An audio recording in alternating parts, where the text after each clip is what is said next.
En vérité, je vous le dis.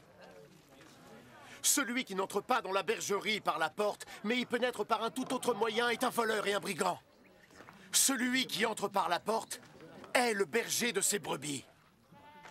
Le gardien, lui, ouvre la porte. Les brebis entendent sa voix. Il les appelle chacune par son nom et il les fait sortir.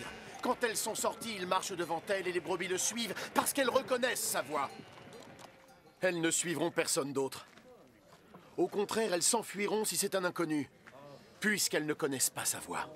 Jésus leur raconta cette parabole, mais ils ne comprirent pas ce qu'il voulait dire. Alors Jésus ajouta : En vérité, je vous le dis, je suis la porte de la bergerie. Tous ceux qui sont venus avant moi sont des voleurs et des brigands, mais les brebis ne les ont pas écoutés. Je suis la porte. Ceux qui entrent en passant par moi seront sauvés. Ils pourront entrer, sortir et auront de quoi manger. Le voleur ne vient que parce qu'il veut voler, tuer et détruire. Moi, je suis venu pour que vous receviez la vie. La vie dans toute sa plénitude. Je suis le bon berger, celui qui est prêt à donner sa vie à ses brebis. Quand celui qui est employé, qui n'est pas un berger et à qui les brebis n'appartiennent pas, voit un loup s'approcher, il abandonne les brebis et il s'enfuit. Alors le loup se jette sur les brebis et disperse le troupeau. L'employé prend la fuite parce qu'il est seulement employé et qu'il ne se soucie pas des brebis. Je suis le bon berger, de même que le Père me connaît et que je connais le Père. Je connais tout autant mes brebis et elles me connaissent. Et je suis prêt à mourir pour elles.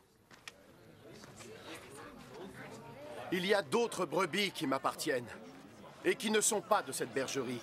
Je dois les ramener aussi. Elles entendront ma voix et elles deviendront un seul troupeau avec un seul berger.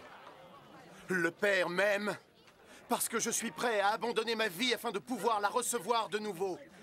Personne ne peut m'enlever la vie. Je l'offre librement par ma propre volonté. J'ai le pouvoir de la donner et j'ai le pouvoir de la reprendre. Voilà ce que mon père m'a ordonné de faire.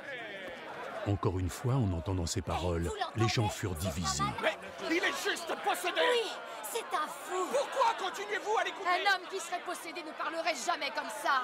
Oui, comment quelqu'un de possédé pourrait-il donner la vue aux aveugles? Comment? Dites-le-moi! Mais non, enfin!